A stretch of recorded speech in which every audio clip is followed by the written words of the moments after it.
Cześć parapeciarze! Dla wszystkich, którzy uprawiają swoje warzywa w początkowej fazie na parapetach, albo tak jak ja, mam jeden parapet na oknie, jedne drzwi do ogrodu, tutaj tą całą wystawę moich sadzonek pod gołym niebem i jeden inspekt. O tej porze roku zaczyna się robić trochę ciasno i trochę trudno. Zapraszam Was dzisiaj do obejrzenia, co rośnie i jakie były problemy z tym wszystkim i co z tym zrobiłam. Zapraszam. Pierwszy problem, jaki się pojawił, to był ten kompost, jak my to w Anglii nazywamy, albo podłoże do wysiewu. Po prostu od czasu, kiedy jest to podłoże beztorfowe, jest pełno żwiru w nim, patyków. Mówi tutaj, że jest napisane, że jest wzbogacony w jakieś bio-3, ale to wzbogacenie w ogóle nie działa, nie ma drenażu, rośliny przestają rosnąć, więc jeżeli mieszkacie w Anglii, to podłoże bardzo się zmieniło, nawet od zeszłej jesieni. To jest firma Westland i nie polecam tego. Jest po prostu okropne, jest takie nieprzepuszczalne, dużo w nim piasku, dużo w nim patyków, kamieni, różnych takich rzeczy. Nie ma wystarczająco substancji odżywczych, po prostu tego nie polecam. Wiele moich siewek po prostu przestało rosnąć. Jak na przykład ta pietruszka była posiana w lutym, 18 lutego. I po prostu przestała rosnąć. I dopiero jak przesadziłam do innego podłoża, dopiero się pokazały liście właściwe, a tak to po prostu stały w miejscu. I wiele właśnie siewek tak się zachowywało w tym podłożu. Tutaj widzicie moje drzwi. Cześć. Moje drzwi ogrodowe. I tutaj mam ten stelaż, który jest stelażem kuchennym albo łazienkowym. Takie po prostu koszyczki metalowe i to jest zawieszone na drzwiach u góry. Tutaj mam te lampy, jedna, druga i tutaj mam poustawiane moje sadzonki. Tutaj mamy bakłażany, papryki, pomidory. Tutaj widzicie te większe pomidory postawiłam blisko szyby, bo po prostu już się nie mieszczą pod lampami. Zobaczcie, jaka jest różnica. To jest odmiana Stalin, to są inne odmiany. Zobaczcie, jest o tyle większy. Jest to duże zaskoczenie moje w tym roku. Niektóre pomidorki są malutkie, bo na przykład są dwarfami. Niektóre pomidory miały trudności ze wschodami. Są malutkie, tak jak ten. Ale większość wygląda fajnie. I no, dzisiaj rano musiałam po prostu opróżnić te moje pudełka i wsadziłam pomidory do inspektu. Tu widzicie, mam te pudełka, których używam na parapecie w domu. Wystawiłam papryki, bo wczoraj cały dzień po prostu jedno na drugich były poustawiane na parapecie, bo było zimno i takie bladziutkie są, nie mają za dużo światła. A pomidory wstawiłam do inspektu i za chwilkę Wam pokażę, jak wyglądają. No tak, zaglądamy do inspektu. Ja to najbardziej lubię takie filmy oglądać, kiedy YouTube'owicze pokazują swoje sadzonki. Te sadzonki były w pudełku na parapecie, nie miały światła wczoraj, bo po prostu było zimno, było 3 stopnie rano. Ja pojechałam do pracy na cały dzień, ja wyjeżdżam o 6 rano, wracam po 8 wieczorem i po prostu te pomidorki się troszkę męczyły. No ale teraz jak są wystawione tutaj, mają tutaj ciepło, temperatura tu jest 20 stopni, no może 18, termometr. Jest to strona południowa. Przez kolejne 3 dni będą tutaj, bo potem temperatura w nocy spadnie do 3 do 5 stopni, a w tym momencie będzie to 10, 11, 12 stopni, więc mogą tutaj być nawet w nocy. Z paprykami jest troszkę inaczej. Papryki muszą mieć cieplej w nocy. To je na razie będę przenosić może do domu. No ale chciałam Wam pokazać niektóre pomidorki. Na przykład ten Captain Lucky. Tu się mu trochę uszkodził liść chyba od lampy w domu, ale to jest odmiana o liściu ziemniaczanym i wyglądają prawie jak papryki. Bardzo ciekawe, mi się to podoba. I moje mikrodwarfy dopiero się zabierają do rośnięcia, bo też były w tym podłożu, które po prostu nie zawierało żadnych substancji odżywczych. To jest Wilma. No i po przesadzeniu ruszyły, ale jeszcze są malutkie.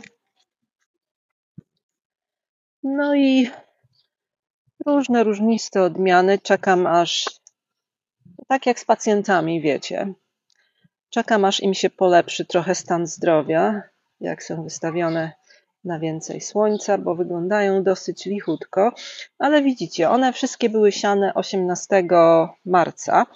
Dzisiaj jest 11 kwietnia, czyli po 3 tygodniach już mają taką wielkość.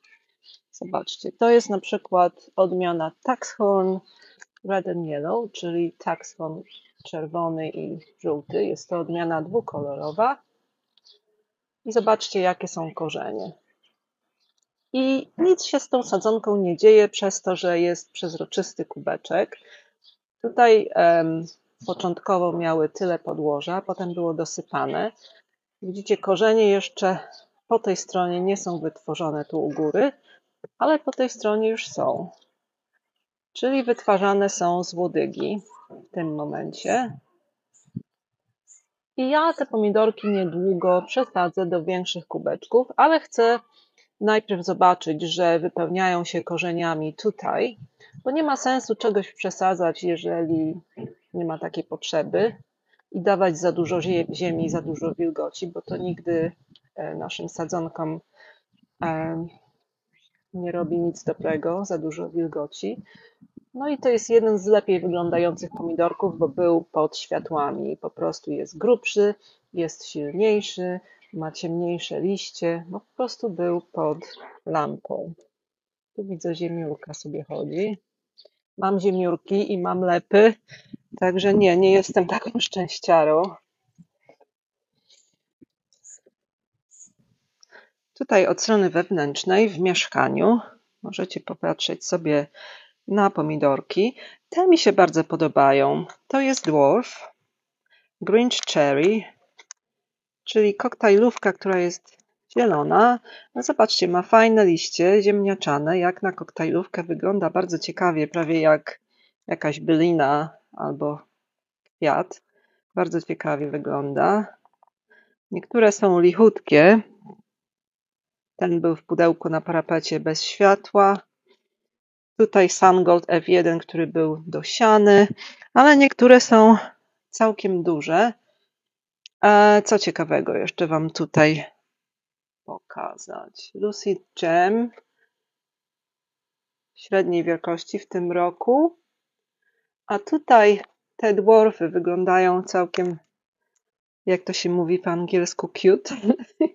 Dwarf Adelaide Festival.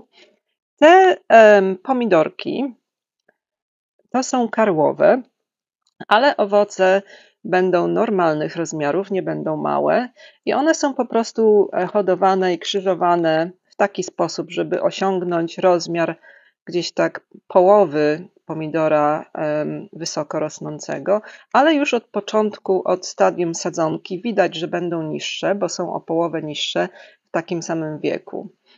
Bardzo fajnie to wygląda. I tak samo ten Dwarf Pink Passion wygląda fajnie.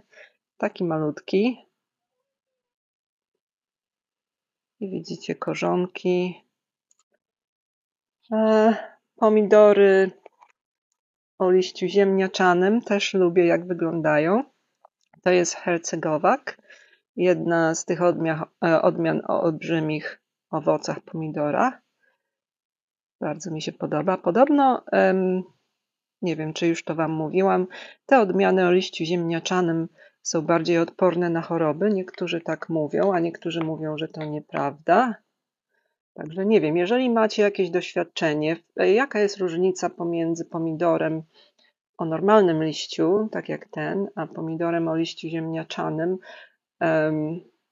w trakcie owocowania i odporność na choroby, jak to jest?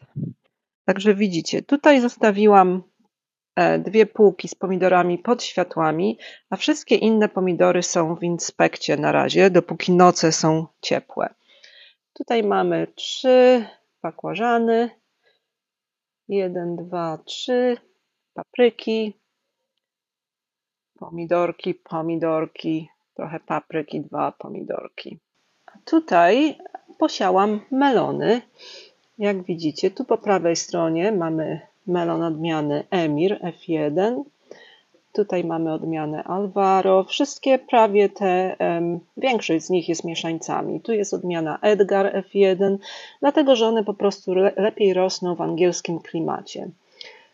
Tutaj mamy odmianę Ginger, która nie jest mieszańcem. I co tu jeszcze mamy? Posiałam arbuza, jeden rządek, Mini Love F1 i tutaj na końcu mam Petit Gris de Rennes i tutaj mam także Minnesota Midget i Charente. Większość z nich już wschodzi, zwłaszcza Emir i Alvaro i jeden Edgar. Także one muszą zostać na razie w domu. Z melonami musimy pamiętać o tym, żeby za dużo im wody nie dać, więc one tylko były podlane po wysiewie i potem już nic. I one nie wychodzą na razie na dwór, na spacerki, bo dla melonów może być jeszcze za zimno, zwłaszcza takich maleńkich. I potem jak podrosną, musimy pamiętać, żeby ich nie podlewać za dużo, bo wszystkie melony, ogórki i bazylia po prostu mogą nam paść. Teraz pokażę Wam trochę tych rozsad. To jest moja druga tura rzodkiewek z rozsady siana 4 kwietnia. Wymaga podlewania. To jest Mila, a to jest krakowianka. Dwie moje ulubione odmiany, które teraz właśnie zjadam z siewu lutowego. I te rzodkiewki posadzę już na zewnątrz, nie pod folią. I to jest taka metoda pęczkowa. Po prostu produkujemy rozsadę i przesadzamy rozsadę do gruntu. Tutaj mam groszek. Druga tura groszku, bo już pierwsza tura z siewu pod koniec lutego rośnie. Tutaj jest ten wysoko rosnący groszek Alderman. Tutaj mam trochę ziół, sałaty. To jest hyzop. Tu 3 odmiany sałaty, jedna nie wschodzi. Tu jest jakaś bylina, statys. Tutaj więcej groszku innej odmiany. Tutaj groszek Telefon i Sugar Ann. Dopiero wschodzi. Niektóre wschodzą lepiej, niektóre gorzej. Tutaj mamy kółki, które rosną w tym starym kompoście, więc nie zachwycają rozmiarem na razie. A to jest brokuł Parthenon F1. Może je przesadzę niedługo do lepszego kompostu. Tutaj mamy kapusty, kabis, także w tym starym kompoście. No nie wyglądają zbyt imponująco, ale na razie żyją. Tu mamy też trochę kwiatów, a to jest oman wielki, to jest zioło, które zakupiłam korzeń i właśnie widzicie wybija i przesadzę go na działkę. Z tego zioła zbieramy korzeń i jest pomocny w chorobach dróg oddechowych, w różnych infekcjach, chorobach pomaga. To jest następny korzeń zioła leczniczego, który zakupiłam. To jest Blue Vervein, czyli niebieski vervein. Nie wiem, jak to jest po polsku na razie. Napiszę Wam na ekranie, jak znajdę, ale tu pomalutku wybija. Też przesadzę na działkę niedługo. No i tak, tu mamy różne kwiaty. Tu buraczki dopiero wschodzą. Będę za chwilę podlewać. Tutaj mamy moją ulubioną odmianę buraczków Betolo F1, czerwone. Tutaj 2 rządki buraczka Boldor, który jest taki pomarańczowy w środku. Tu mamy parę szpinaków, zioła. Tak to wygląda, moi drodzy. Na razie wielki bałagan, Wszystko potrzebuje opieki, podlewania, ochraniania przed mrozem, wiatrem, wysychaniem. No i trzeba przesadzać. Jest taka rotacja cały czas u mnie, że różne rzeczy sadzę, potem sieję dopiero jak mam miejsce, bo widzicie, miejsce tutaj jest ograniczone i nie da się wszystkiego zrobić na raz. Nie mam szklarni, mam tylko tą małą powierzchnię, pewnie 5 metrów kwadratowych. No ale dużo jedzenia można wyprodukować nawet na takiej małej powierzchni. Tutaj widzicie, wystawiłam moje pory w ulitkach, które stały w inspekcie, ale musiałam zwolnić miejsce dla pomidorów, a one nie potrzebują mieć tak ciepło, mogą być na zewnątrz, żeby się wzmocnić. No, ale one też są w tym starym podłożu, także nie wiem, jak długo będą miały te składniki odżywcze. Jak się zaczną robić trochę żółte, to będę musiała interweniować.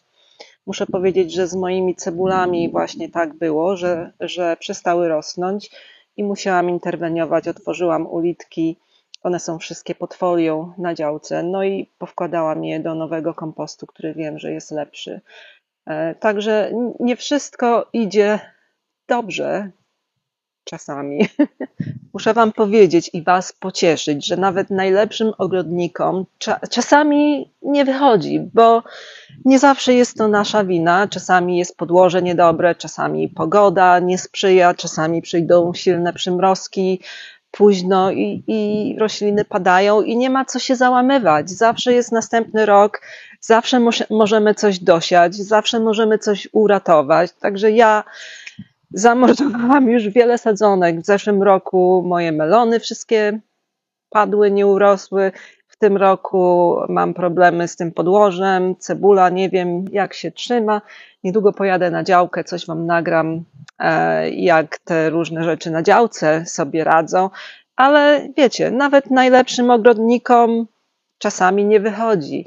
I jest takie angielskie powiedzenie, you gain some and you lose some, czyli czasami masz rezultaty dobre, a czasami coś się nie udaje i tracisz.